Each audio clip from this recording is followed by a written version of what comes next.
Hello, this is Joe with Smoking Joe's Pit Barbecue, and you are listening to the Barbecue Central Show. Start the game! Let's go! We'll do it live. Okay. Well, do it live! I'll write it and we'll do it live! So to get that perfect barbecue, you use wood. Are you sure it's safe? Whatever. We put the lighter fluid on, strike the match, and... Oh, should we call the fire department? That might be a good idea.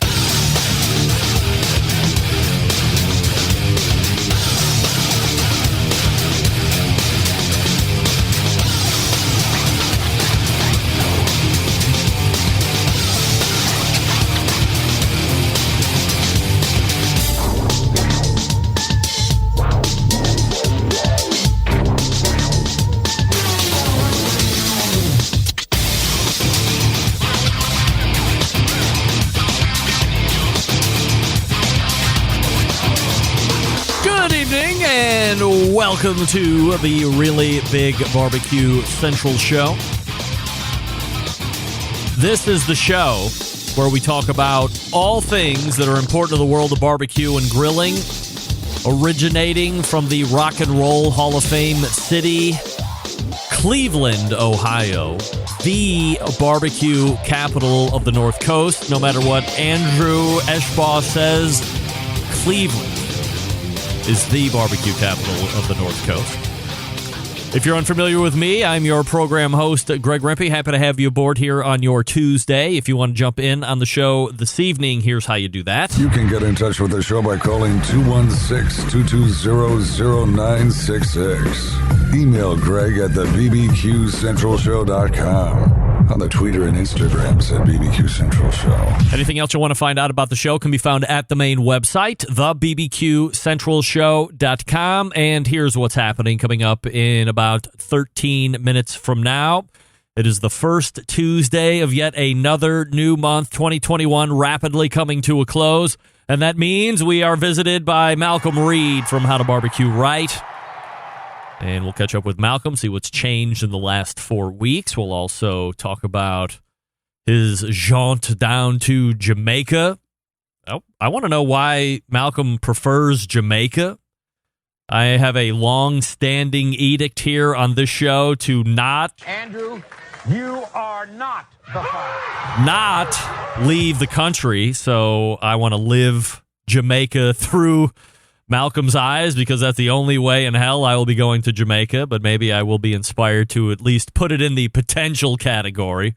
We'll see about that. Also, updates on Malcolm's barbecue shop that he has out there in Hernando and other things going on as well. I think there's some kind of promotional event that might be coming up here in the next handful of days that we can talk about. So plenty to catch up with as it relates to Malcom Reed over at How to Barbecue Right. At 35 past 9 o'clock, we will be joined once again by friend of the show and longtime grill reviewer for AmazingRibs.com, affectionately known as the Keeper of the Flame, Max Good.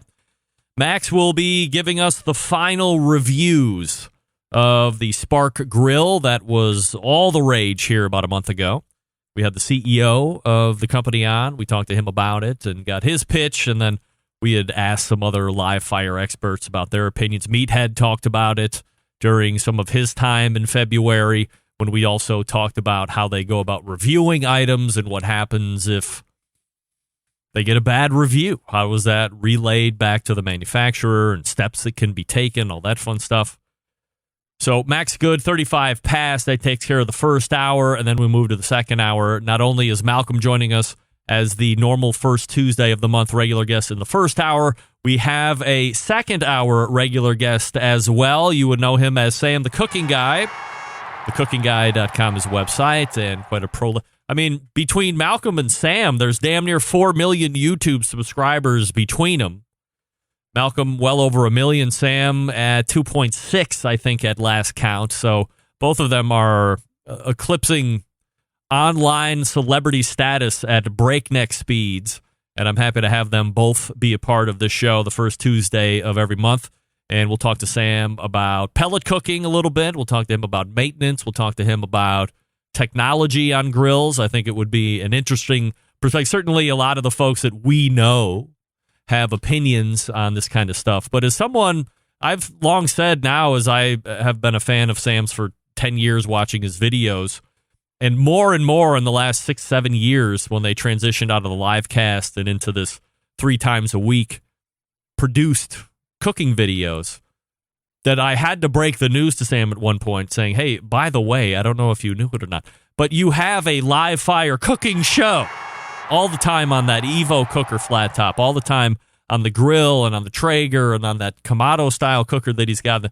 He's a live fire cooking show.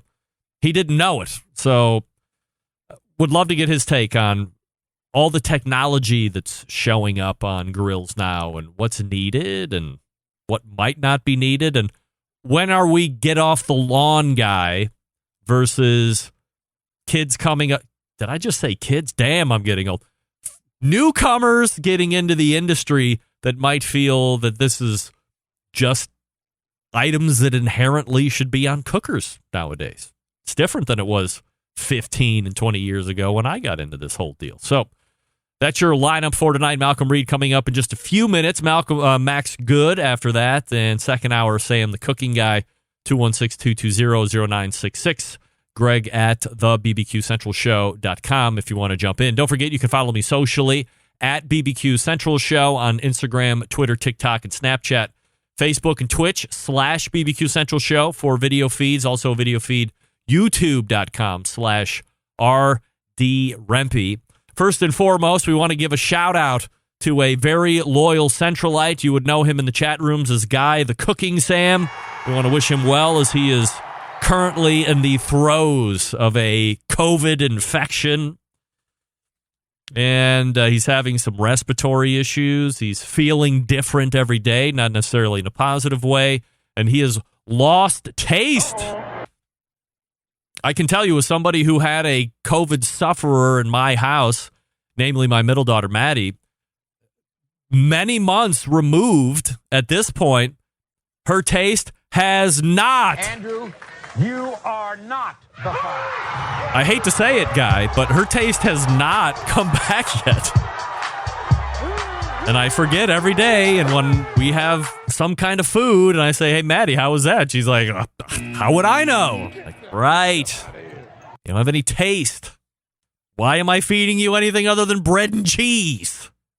It's the same. You can't taste anything. You could put a little bit more money in the bank, not eat the same food if you can't taste. Nevertheless, we wish Guy the Cooking Sam well and a speedy recovery, whatever that looks like. Some listener feedback from Christian. Just wanted to drop my quick comment on last week's spot. Derek says, I worry about the future of barbecue in reference to technology making it so easy. Derek also said, and I quote, I set up my big green egg at 8 a.m., didn't have to do anything with it till about 5 p.m. In other words, Derek Riches yells at clouds and tell kids to get off his lawn. Thank you, Christian. Mike writes in, Greg, what is going on with Derek Riches recently? He has always been a great writer, but his last 2 segments have been great live on the show. He's really found a personality on your show.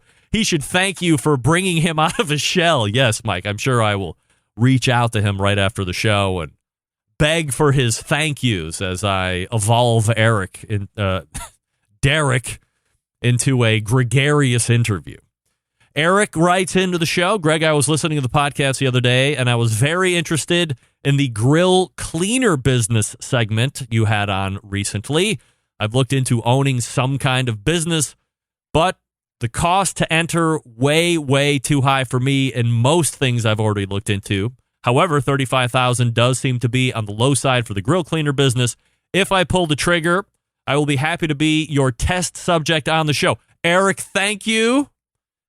I hope that if you do pull that trigger, you text me or email me, hit me up on the slide into the DMs, whatever they're saying these days, and let me know that you have signed the paperwork and you're ready to roll, because I want to get a quarterly recurring visit with you for sure and see how that grill cleaner business. So let me know about that, Eric. Finally, Chuck writes in, Greg, I'm a huge fan of the embedded correspondence segment each month, but I have to disagree with your longest running correspondent when it comes to the Mo Cason reaction. It is more than evident that Doug has a hard-on for Darren Worth and his competition accomplishments. Good for Doug in holding those in such high regard. However, winning that much proves zero when it comes to making food for the masses. It shouldn't matter to you how many competition wins or titles he has. Some of the best barbecue restaurants in the country and Texas are owned by folks who haven't done or won anything on the competition scene. Doug, why don't you and Darren go get a room already? Wow, Chuck. I mean, I think Doug is entitled to his opinion. I tend to agree more with you, Chuck, that being successful in one arena or the other doesn't translate to instant success in the other arena. And if Doug and Darren want to be out in the open, I'm good with that too, whatever. Or if they want to get a room, as Chuck said. Thank you for writing in. Malcolm Reed is in the green room. We'll get to him here in just 1 second. I'll talk to you quickly about Pits and Spits. Since 1983, handcrafting smokers and grills in Houston, Texas. In that time, establishing itself as one of the premier brands in high-quality offset smokers and more recently pellet cookers. Pits and Spits sets itself apart by using heavy 7 and 10 gauge steel in every cooker, fully welded construction that you can feel when you use the unit, and a 304 stainless roll-top lid on the front shelf of every single smoker. So why does that matter? Well, by using higher quality material, Pits and Spits smokers reach and maintain temperatures, allowing you to worry more about the meat than the heat. And by providing fully welded smoker, you don't have to worry about grease smoking out of the barrel, or that grill rattling apart as you move it through the backyard. And by using 304 stainless, you're getting an heirloom quality product that you'll be able to pass down to your kids. Now, where some companies are focusing on being the low-cost provider, Pits and Spits focuses on craftsmanship and quality materials. Are there cheaper ways to manufacture our products? Sure. But Pits and Spits not down with tack welds or cheap stainless or electronics that you can't trust. Having in-house manufacturing gives them complete control of their design and standards, not something you find with stuff brought in from overseas. Their steel suppliers supply materials to be used in some of the harshest environments around, so you know they're going to perform in any and all conditions. And their controllers are made here right in the States, so they have unimpeded transparency into the program. Pits and Spits has a dealer network across the country. We know this, but if there isn't one close to you, you can call Coy in the shop and tell them I sent you. 844-650-6250. That's 844-650-6250. Whether you're a backyard grill master or a competition cooking team, Pits and Spits has a product that's right for you. You can check them out online at pitsandspits.com, all spelled out, or see their pits in the wild across social media with their handle at Pits and Spits. Sorry for laughing. That email from Chuck got me going. Pits and Spits, serious. My laughing, completely unprofessional. By the way, in a related and unrelated note, Ryan Zabril will be joining us in a few short weeks from Pits and Spits as well to get us on top of what's going on in Houston with Pits and Spits. Malcolm Reed is ready to rock. Stick around. We'll be right back. You're listening to the #1 most downloaded barbecue and grilling podcast anywhere. The Barbecue Central Show.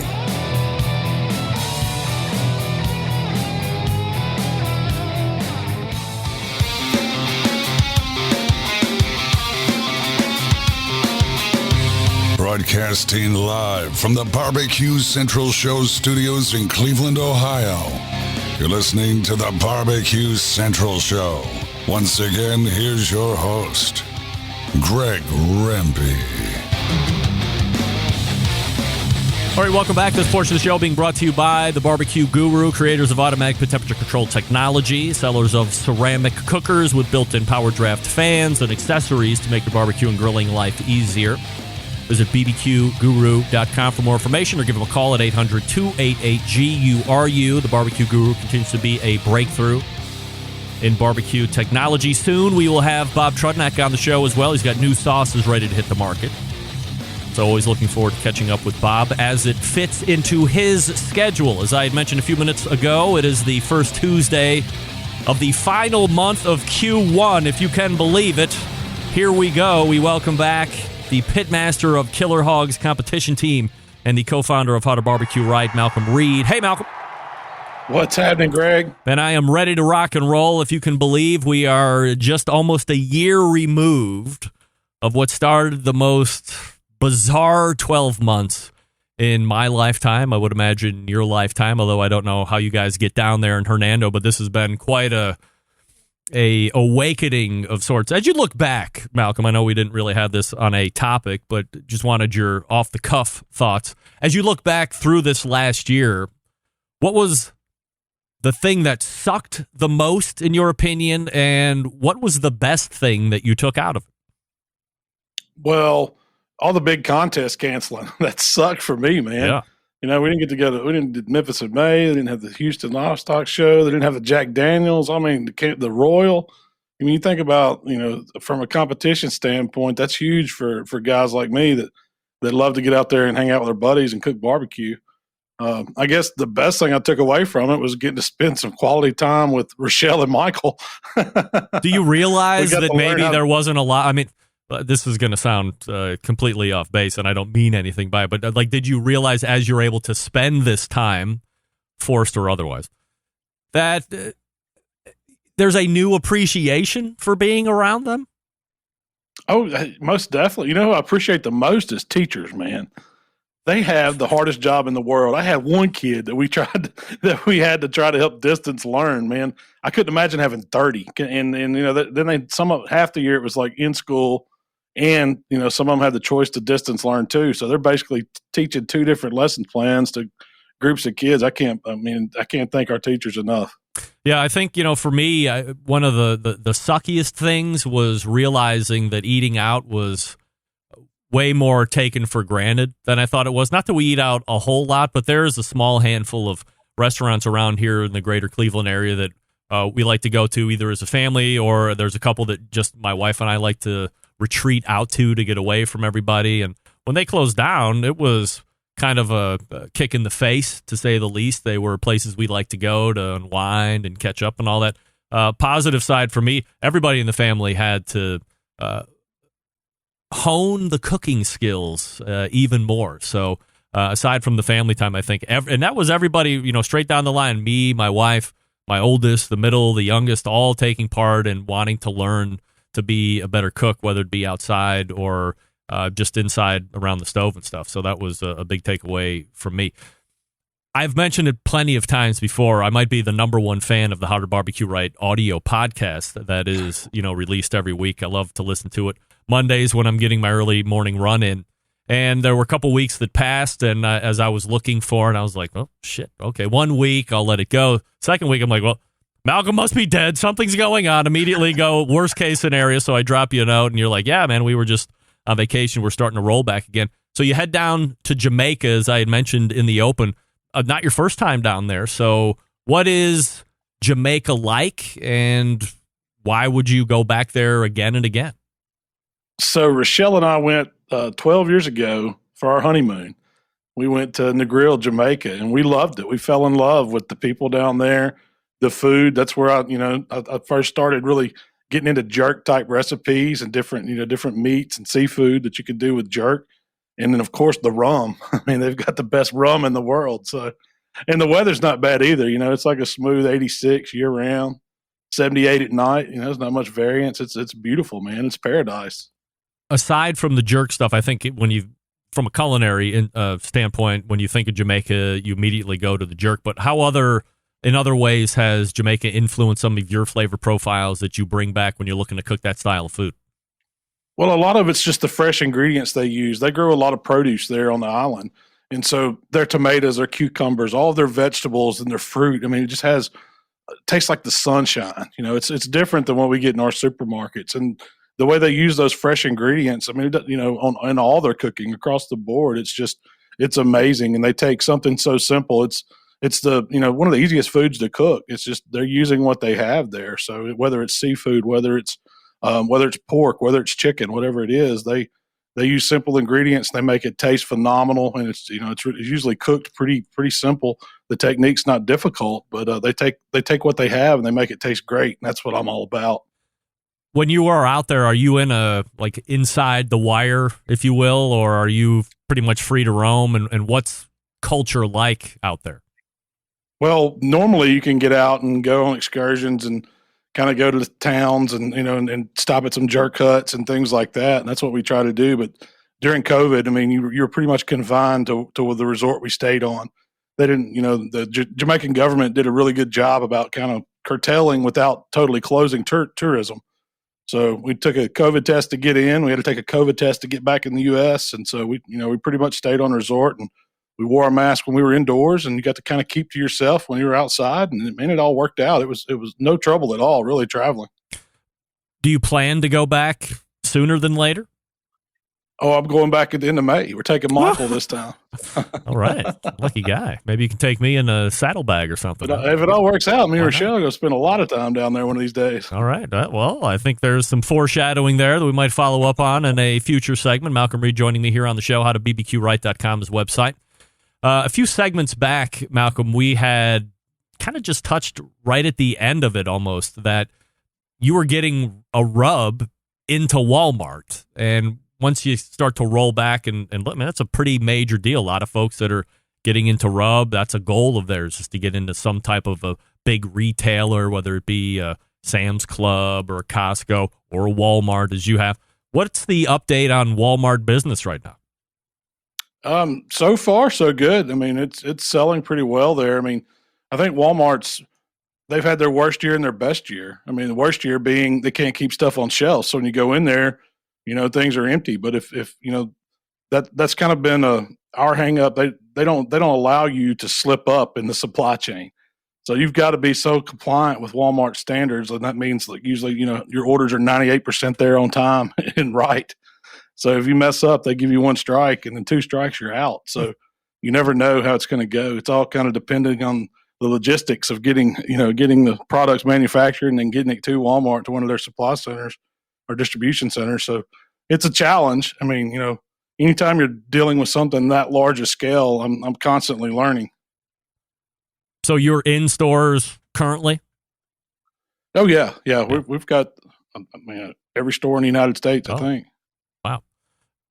Was there talk of one product? Right. So has there been talk? Not like they've got a bunch of them. Has there been talk about adding anything at some point, or is it still a wait and see on this one? So, I think with uncertain times, I mean, Walmart's one of those. I guess other large companies do it too. They have a couple times a year where they let people pitch new products to go to their stores, and you kind of have to throw something at them and see if they like your presentation. It depends on how your other products are doing if they're in there. So hopefully my sales will be good enough when it comes time to re-up.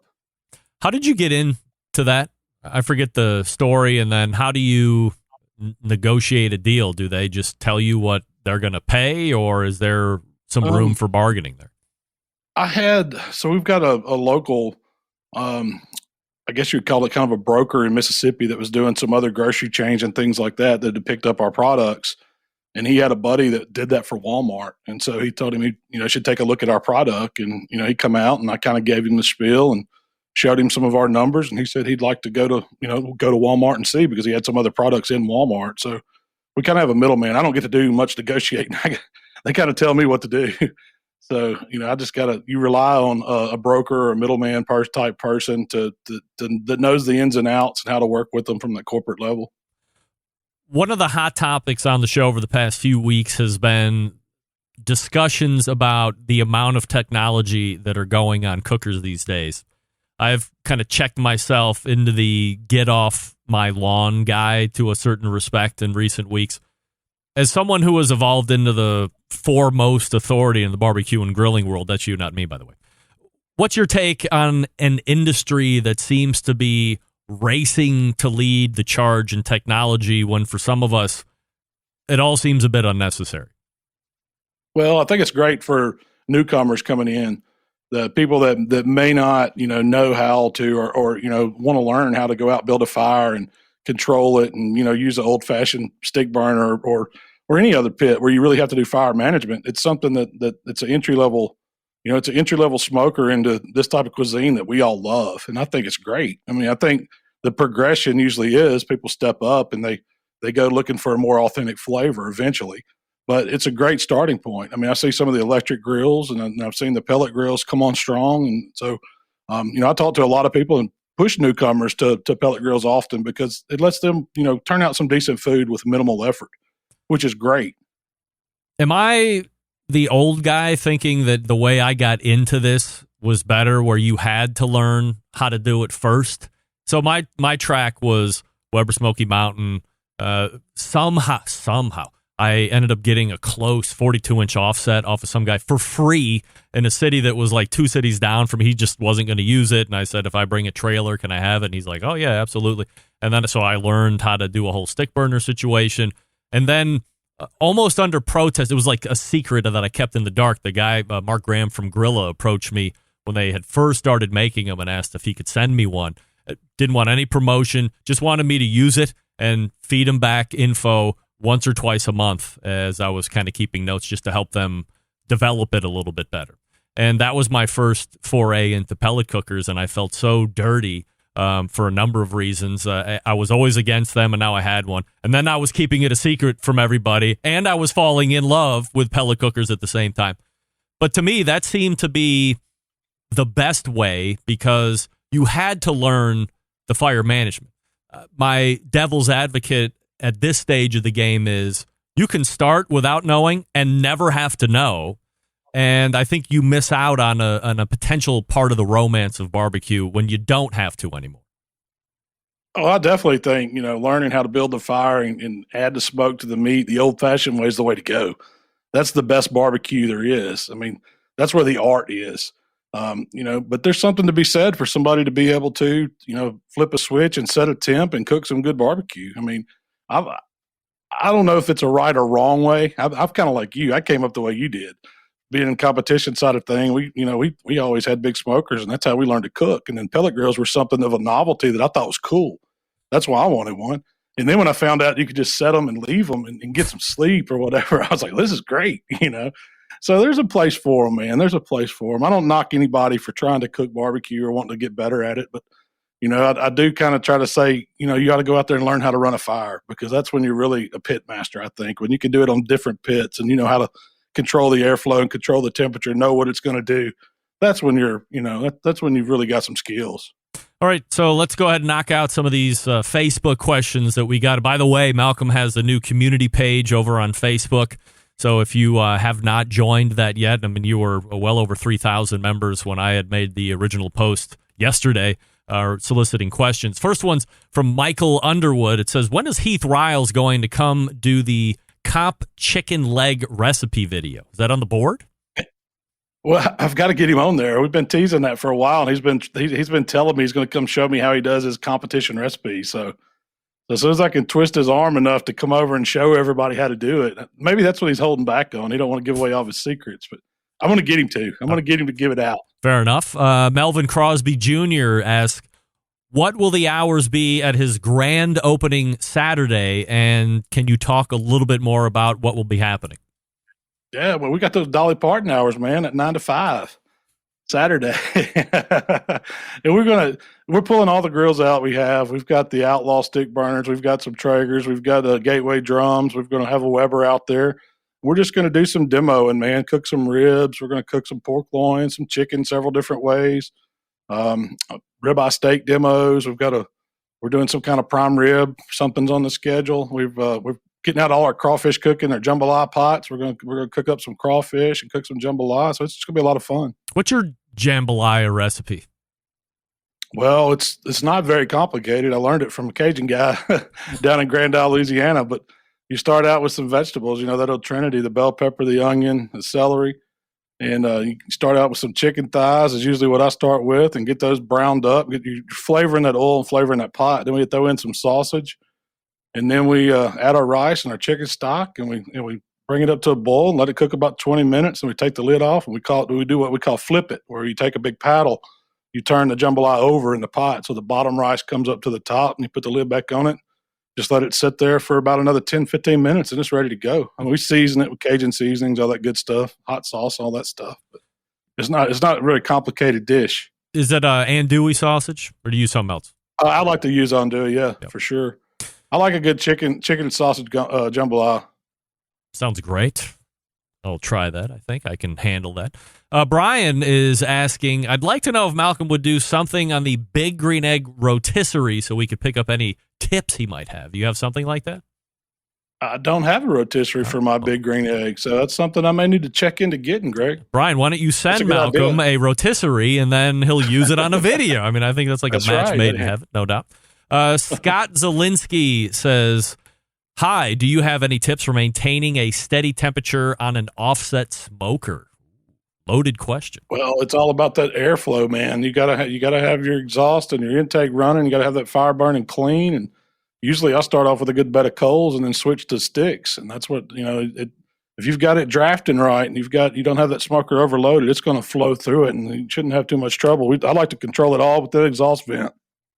In case Scott doesn't know, when you talk about starting out with a bed of coal, you actually mean charcoal that you're lighting up first, throwing that down, and then as that burns, you start throwing sticks on top of that.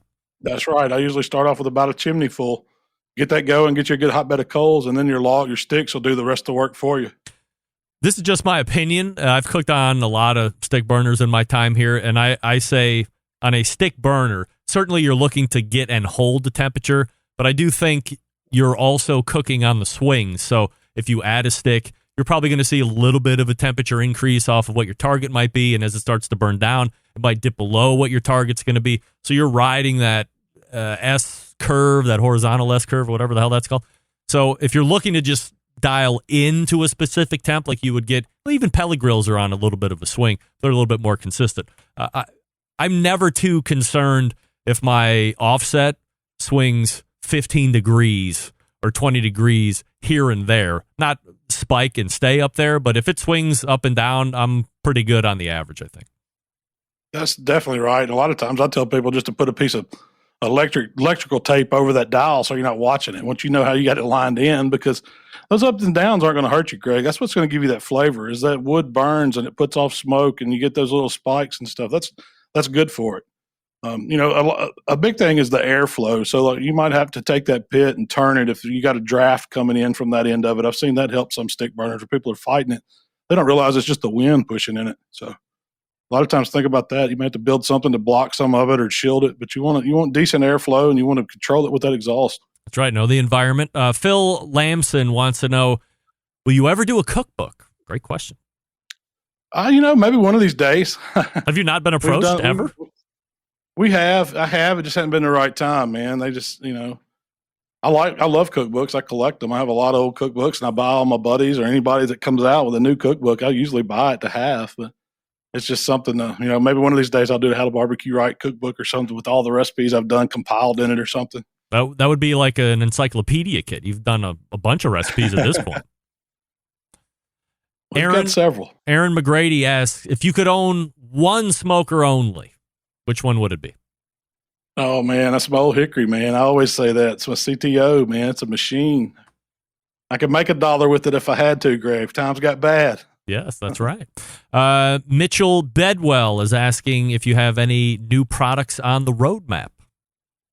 I guess the last one I've been working on is a white barbecue sauce. But it turns out it's kind of hard to find a manufacturer that'll work with mayo. So that's been the challenge. But I think I found one. I've got a sample sent out. So we're going to see if they can, what their recipe turns out. If it's, if they can make my recipe, if it's close to the sample I sent. So we'll see. Hopefully sometime this year. The first Tuesday of the month brings a visit from a prolific YouTuber in the live fire industry, and you know him as Malcolm Reed, also the pitmaster of Killer Hogs Barbecue. We'll see what the competition season brings this year, Malcolm, as we wait with crossed fingers. But I know this, in April, we're going to be right back here at the beginning of the month talking about what's transpired over the last 4 weeks, and as always, appreciate your time. Thanks so much. Hey, thanks, Greg. If anybody's out in Hernando, y'all come see us Saturday at the shop. That's 496 Whitfield. That's right, 9 to 5. Thanks, Malcolm. 9 to 5. There he is. So get out there in Hernando and see what it's all about. I mean, he mentioned that they're going to be cooking. That should be motive enough. And then who knows what kind of deals could be swung between 9 and 5 at the real open house. There was a soft open. Now, grand opening. Here we go. Good luck, and we'll get a report on that. I'll talk to you quickly about Green Mountain Grills. Some of the best pellet cookers out there on the market today. You have a couple different lines to choose from. The Choice line and the Prime line. Okay? So choice, you save some cash. You don't have the Wi-Fi technology. You don't have internal meat probes. It's the same size cooker, whether you're doing choice or prime line, but choice will save you a few bucks. So if you don't need it, save the money. Now, if you want to spend a little bit of it, fine. Prime is the one you want. A little bit more of a sturdier and robust chassis build. You have some neat features like 2 internal meat probes. You have Wi-Fi technology. You have app monitoring. You can control that cooker right through the app as long as you're connected either Bluetooth to the cooker, or I would suggest Wi-Fi. That way, if you're in the grocery store, you can monitor and make adjustments as you see fit. Plus, you got peek-in windows on the main cooking chamber, on the pellet hopper.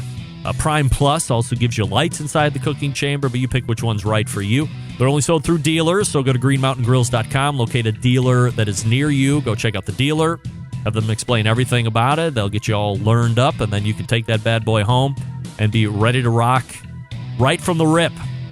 They got pellets that you can use, sauces and rubs and other accessories.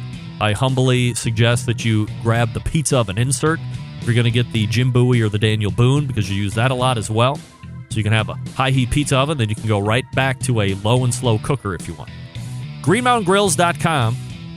That's greenmountaingrills.com. And we are back with the keeper of the flame, Max Good, who was in the green room standing by. Stick around. We'll be right back.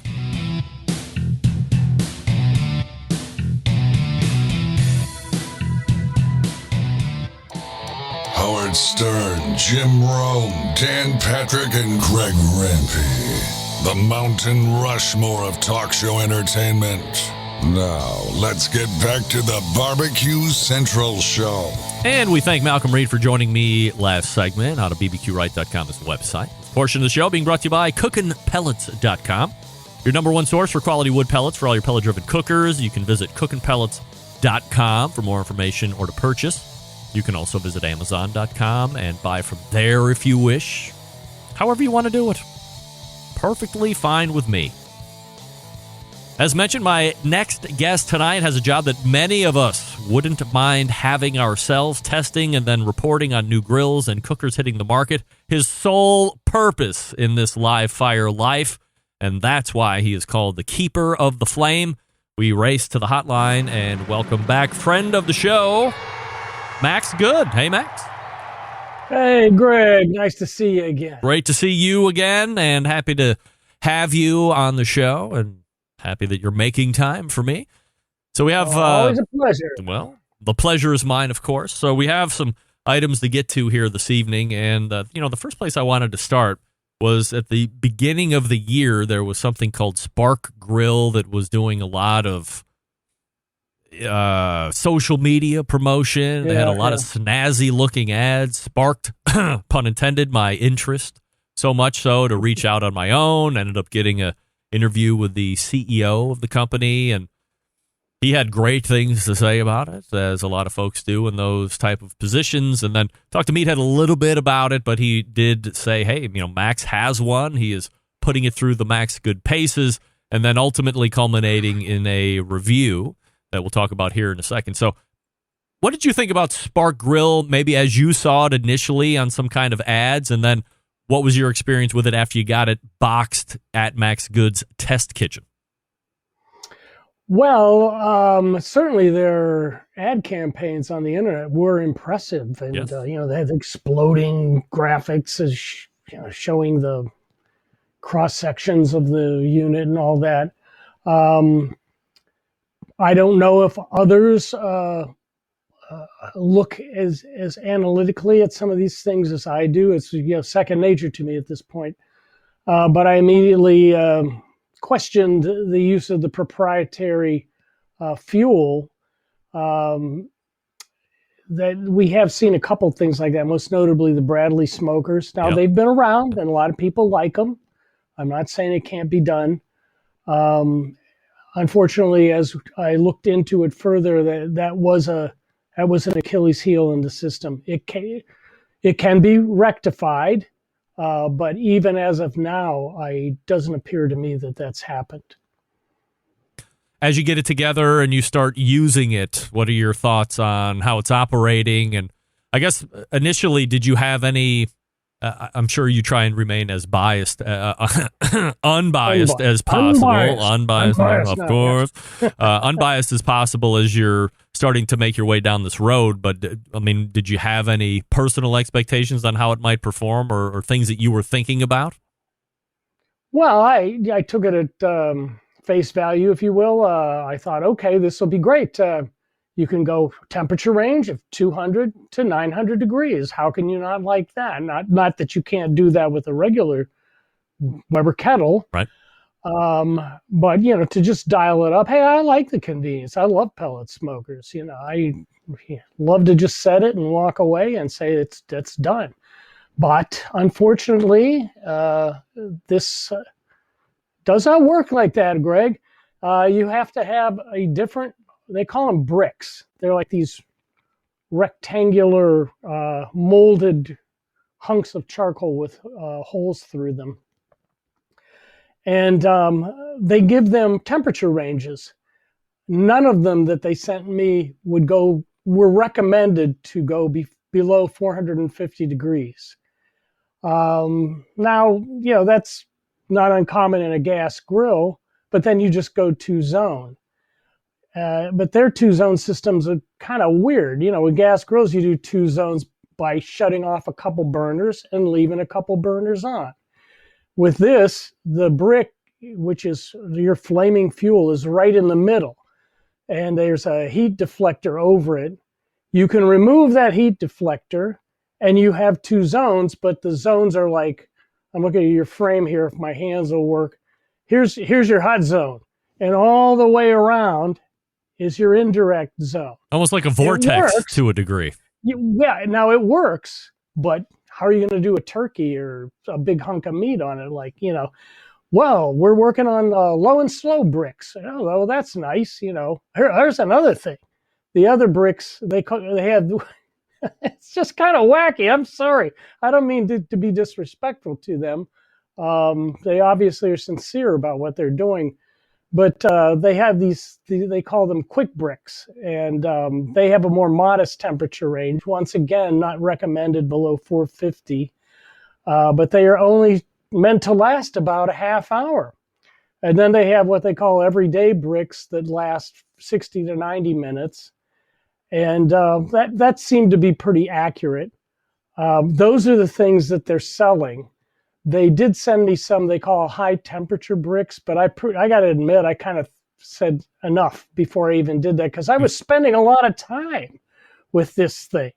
And I can complain also about instruction. This is a very unusual device, and I think they could do a lot more with instruction. Speaking with their crew, they had a great deal of anecdotal information about, well, you could try this, you could try that. I said, guys, I can't test this for 2-3 months. You guys got to write this up. Yeah. And then on top of it, there's manufacturing problems. They warned me, well, we have had complaints that some of the bricks don't ignite, but we've caught them all. Well, they didn't catch some of them that they sent me, because I did have that experience. And I can go, I'll just keep going on. You asked me, tell me when to shut up. One of the ways they ignite is they're impregnated with an alcohol. I call it an accelerant. For some reason, they didn't like that term. They like to call it a plant-based alcohol solution or something of that nature. But the intention is that that's what ignites the brick, the charcoal brick. Now, when they work, and most of the times they did, you get up and running. There's 2 fans that run. They fan the flames.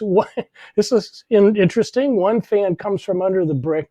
That means that's to stoke the fire. Yep. Then there's another fan that runs across the cooking grate that's supposed to cool it down. So, this sophisticated technology. When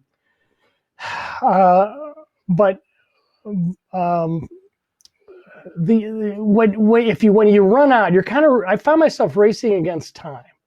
I said, well, can I just throw another brick in there if I see it dying? Well, you don't want to do that. The alcohol can impart a bad or off flavor and aroma to food. So we don't recommend you do that unless you take the food off Oh, dear. and then fire the thing up and let it get going for about 10 minutes. Which, you could say, well, you have to do that with sometimes with the charcoal grill. Well, yeah, but most charcoal grills have kind of easy access. And, if you throw a couple briquettes onto a fire and just goose it up, you usually don't care. You could say, well, you really should let them ash over, and that's true. But, when you're just cooking away and whooping it up, I don't care too much usually. Also, it seems like the biggest difference would be you're throwing in 2, 3, 4, 5 briquettes. You have to put in a whole new brick to keep the spark going. Yeah, and they say, well, you can throw a few briquettes on it. Well, tell me more about that. Well, it's not going to work very well. Well, then why are you telling me I can do it? Well, in a pinch you could do it. I said, if you guys are going to recommend that to people, once again, instruction. You can say, in emergency use, do this. Some of our Pitmaster Club members, did I mention our Pitmaster Club, Greg? What's All that? of your listeners, why that's our membership-based club. AmazingRibs.com is free to everyone. But for those who are listening right now, I bet are real, true barbecue aficionados, and they would benefit and love our Pitmaster Club. And you can go to AmazingRibs.com, click on information about the club. 30-day free trial, nothing to lose. Nothing. Anyways, it's just been a frustrating experience with it. When it worked okay. I tried it at lower temperature ranges, and it actually would go down to lower temperatures before the dang bricks started dying out. And I said, hey, guys, I got great news for you. You can get these things. Well, we know that, but we don't want to recommend it because sometimes it doesn't work. Sometimes it doesn't work. And they're going, well, we've had some. I feel like I'm slamming the guys. They seem like wonderful people. I'm sure they're trying to do a good job. But I ultimately had to say, I can't recommend this until they resolve their issues with the bricks. I can't even, the unit seems like it works pretty good, but I can't even attest to that because the bricks were just strange. And then in tandem with that, more instructions since they have such an unusual device. So if they can get that worked out, they would reapproach you and say, hey, can you give it another shot? Or they told me to keep it, and I said I would. And I said, if you can address those two things, I will revisit it and give it a second shot. So let's see what they come up with. And then on top of it, Greg, we're not done digging dirt on the spark. You can only get their bricks from them online, right? Right. 6 week wait. Yes, I believe. And they cost like $5-6 a piece. Yes, my embedded correspondent Doug Scheiding was talking the same thing. That if you wanted it, you got to be on top of the game to even get some of this fuel, given the wait time. So it's a not recommended. You can read the full review, obviously, over at AmazingRibs.com. A couple other items that I wanted to hit on here before we run out of time. The PKGO review. And so everybody knows PK Grill, but there is a different, smaller version in the mix here that you've played around. Now that is very nice. That's a very nice unit. It's kind of like their larger PK 360. Has the signature design of the PK, the old one from 1952, rectangular shape. It has corresponding lower intake vents on the bottom, on the left and right side, corresponding to the exhaust vents on the top of the lid. Just like the PK3, oh, look at that. That thing, once again, with charcoal, you can get hot. Yeah. You see that in that picture, there's clamps on the side for the portability. Now, they do not recommend you lift it by that handle.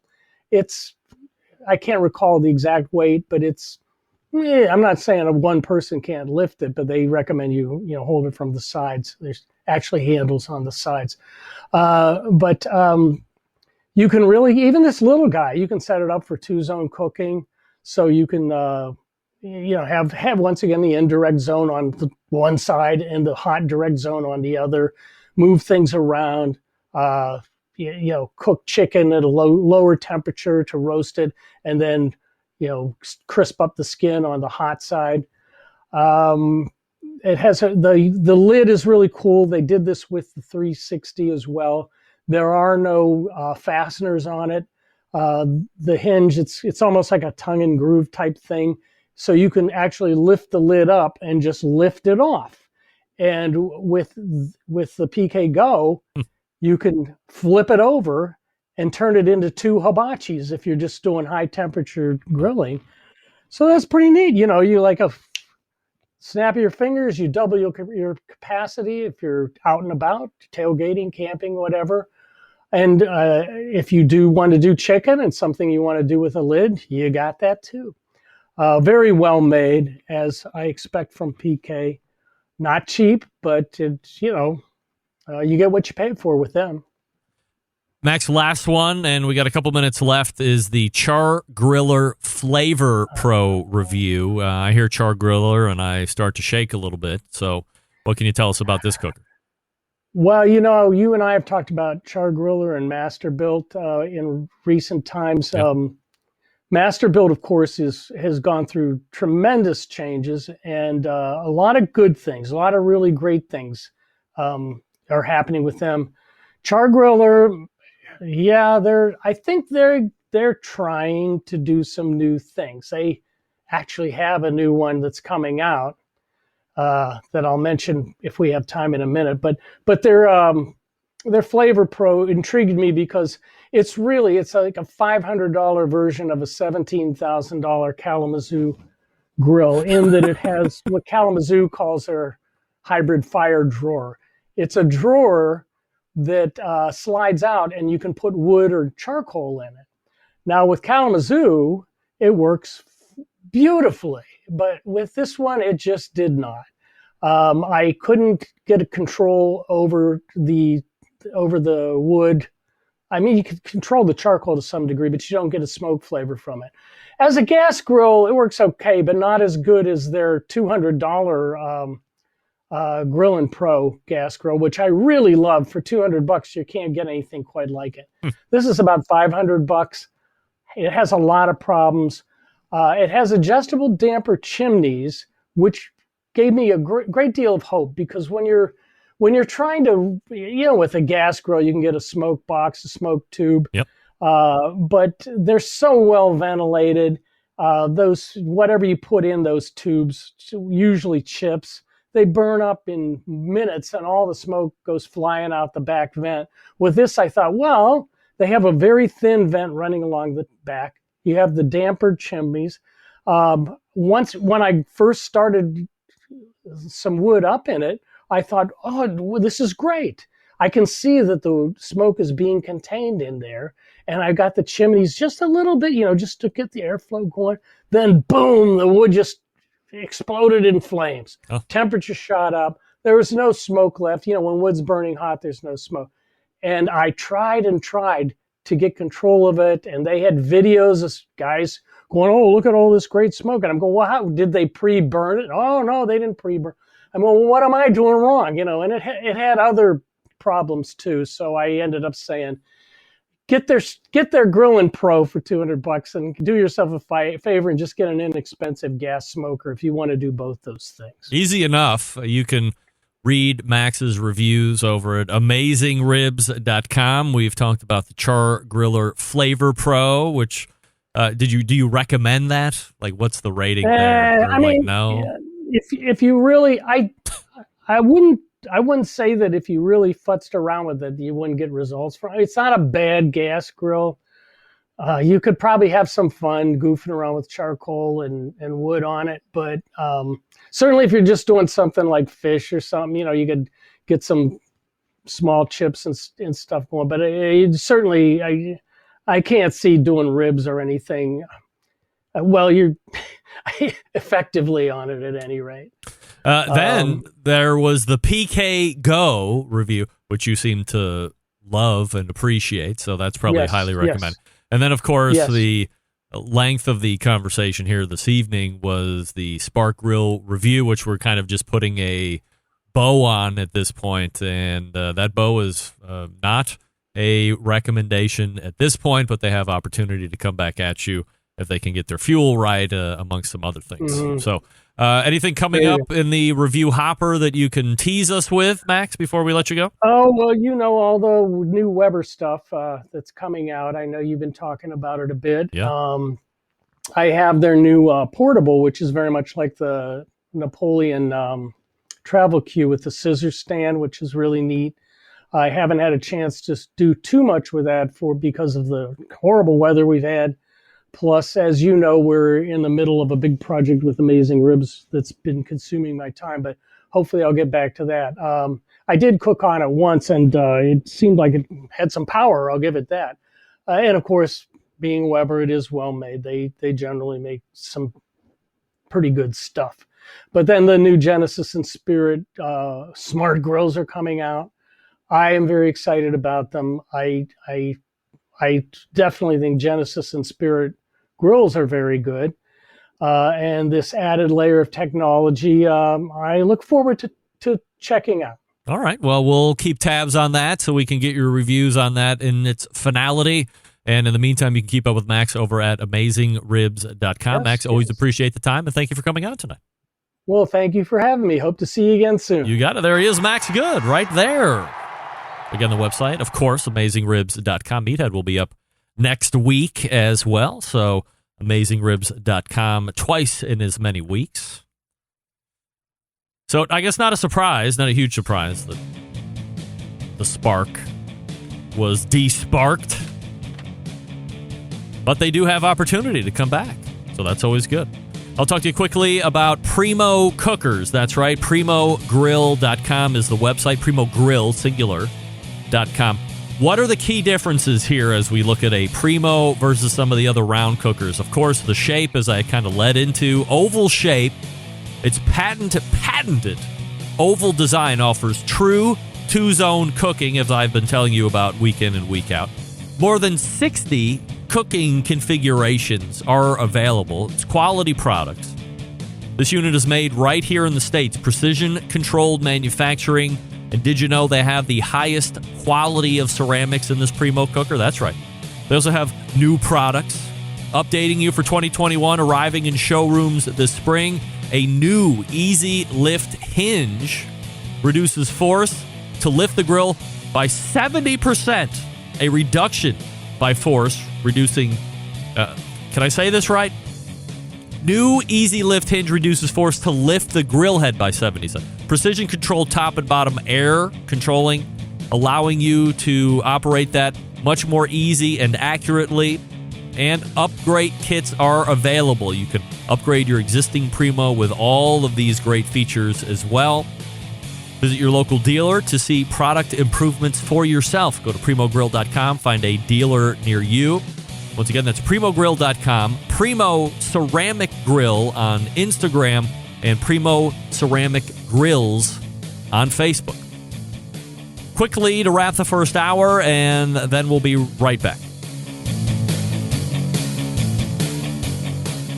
Continuing to produce incredibly mediocre content in an exceptionally professional way.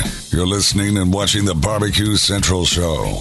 Once again, here's your host, Greg Rempe. I'm going to try and get it here. This portion brought to you by Fireboard 2. Monitor up to 6 different temperatures simultaneously. Connect to Wi-Fi for cloud-based monitoring or via Bluetooth. If you have smart speakers in the house, fully integrated with those as well. Find out more by visiting fireboard.com. Or call 816-945-2232. That's 816-945-2232. That's Fireboard 2, Fireboard 2 Drive, and Fireboard 2 Pro. Those high heaters, get the Fireboard 2 Pro and give me your review of those thermocouples and the high temp wires and all that stuff. Come on. All right, we are pointing to the second hour. Refresh libations and get ready to tell all your friends that the show is on. We have Sam the Cooking Guy coming up in the second hour as well. We thank Max Good from AmazingRibs.com for joining me last segment, breaking down some new grills that he's tested out. And we will see you here in just a few short seconds. Stick around. We'll be right back.